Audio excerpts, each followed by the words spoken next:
കുട്ടൂസ് ഫാമിലിയുടെ പുതിയൊരു വീഡിയോയിലേക്ക് എൻ്റെ എല്ലാ കൂട്ടുകാർക്കും സ്വാഗതം. ഇന്ന് നമ്മൾ വന്നിരിക്കുന്നത് ഇഡ്ഡലിക്കും ദോശയ്ക്കും ഒക്കെ കഴിക്കാൻ പറ്റിയ ഒരു വളരെ എളുപ്പത്തിൽ തയ്യാറാക്കുന്ന അതീവ രുചിയോടുകൂടിയുള്ള ഒരു ചട്നിയെക്കുറിച്ചുള്ള റെസിപ്പി പറയാനാണ് കേട്ടോ.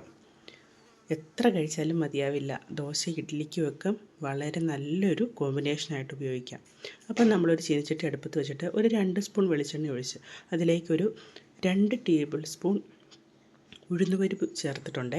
അതൊന്ന് നന്നായിട്ട് മൂത്ത് വരാൻ ഇളക്കി കൊടുക്കണം. അപ്പോഴത്തേക്കിനും ഒരു 3 പച്ചമുളകും ഒരു 10 ചെറിയുള്ളിയും ഇവിടെ ഞാൻ 4 ചെറിയുള്ളിയാണെങ്കിൽ 4 വെളുത്തുള്ളി വേണം. ഇത് വലിയ 2 വെളുത്തുള്ളി നടുവേ കീറിയിട്ടായിട്ട് കൊടുത്തിരിക്കുന്നത്.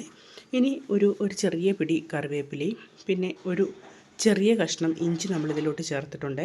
മുറിച്ച് ചെറുതാക്കിയൊന്നും വിടണ്ട, അങ്ങനെ ഇട്ട് കൊടുത്താൽ മതി. ഇനി ഒരു പേരിനൊരു പൊടി കഷ്ണം പുളിയും കൂടെ ചേർത്തിട്ടുണ്ട്. ഇതെല്ലാം കൂടെ നന്നായിട്ട് ഒന്ന് ഇളക്കി ആ ഉഴുന്ന് പരിപ്പിൻ്റെ കളറൊക്കെ ഒന്ന് മാറി ഒന്ന് മൂത്ത് വന്നാൽ മാത്രം മതി. ഒരുപാട് മുരിഞ്ഞു പോകണ്ട. അപ്പോഴത്തേനും നമ്മളിതിലേക്ക് ഒരു പിടി മല്ലിയിലയും കൂടെ ചേർക്കുന്നുണ്ട്. ആ മല്ലിയിലയെ ഒന്ന് ലോ ഫ്ലെയിമിലിട്ട് വേണം ചെയ്യാൻ. ആ മല്ലിയില ഒന്ന് വാടി വരുമ്പോഴത്തേക്കിനും നമുക്കതിലേക്ക് ചിരകിയ ഒരു ചെറിയ കപ്പ് തേങ്ങയും കൂടെ ചേർത്ത് കൊടുക്കാം. തേങ്ങ മുരിഞ്ഞു പോകണ്ട, ജസ്റ്റ് ഒന്ന് ചൂടായാൽ മാത്രം മതി. ഇനി നമുക്ക് ഫ്ലെയിം ഓഫ് ചെയ്യാവേ. എന്നിട്ട് ഇതെല്ലാം കൂടി ഒന്ന് തണുക്കാൻ വെക്കാം. അപ്പോൾ ഇത് തണുത്തിട്ടുണ്ട്. അതിലേക്ക് നമുക്കിനി ഒരു 6 കാഷ്നട്ടും കൂടെ ചേർത്ത് കൊടുക്കാം. എന്നിട്ട് ആ പാകത്തിന് ഇത്തിരി ഉപ്പും കൂടെ ചേർത്തിട്ട് നന്നായിട്ടൊന്ന് അരച്ചെടുക്കാം. ആദ്യമേ തന്നെ വെള്ളം ഒഴിക്കരുത്.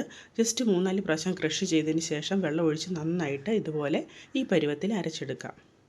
നമ്മൾ വെള്ളം ചേർക്കുമ്പോഴത്തേനും ചെറിയ ചൂടുവെള്ളം ചേർക്കുന്നതായിരിക്കും നല്ലത് കേട്ടോ. അപ്പം അരപ്പിലേക്ക് ചെറിയ ചൂടുവെള്ളം ചേർത്തത് ഈ പാകത്തിനാണ് ഇപ്പം ഞാൻ എടുത്തിട്ടുള്ളത്. നല്ല ക്രീമി ആയിട്ടുള്ള ചമ്മന്തിയാണ്. ഇനി നമുക്ക് ഇതിലേക്ക് ഇത്തിരി ഉപ്പ് കുറവുണ്ട്, ശകലം ഉപ്പും കൂടെ ചേർത്ത് കൊടുക്കാം. ആവശ്യത്തിനനുസരിച്ച് നമുക്കിതിലേക്ക് ചെറിയ ചൂടുവെള്ളം ചേർത്ത് എടുക്കാവുന്നതാണ്. കട്ടി ചമ്മന്തിയായിട്ടും ഇത് ഉപയോഗിക്കാം കേട്ടോ. ഇനി നമുക്കിതിലേക്കുള്ള ചെറിയ താളിപ്പ് ചേർക്കാം. ഇത്തിരി ഒരു 1/4 ടീസ്പൂൺ വെളിച്ചെണ്ണയിലേക്ക് ഒരു 1/2 ടീസ്പൂൺ കടുകും ഇത്തിരി കറിവേപ്പിലയും ഒരു കാശ്മീരി മുളക് ഒരു 2 വറ്റൽമുളകും കൂടി ഇട്ട് മൂപ്പിച്ചെടുത്തൊഴിച്ചാണ്. അപ്പോൾ നമ്മുടെ ചമ്മന്തി ഇവിടെ റെഡി ആയിട്ടുണ്ട്. അതീവ ടേസ്റ്റുള്ള ചമ്മന്തിയാണ്. വളരെ എളുപ്പത്തിൽ തയ്യാറാക്കാനും മക്കൾക്കൊക്കെ ഒരുപാട് ഇഷ്ടപ്പെടും. അപ്പം എല്ലാവരും ഒന്ന് ഉണ്ടാക്കി നോക്കണേ.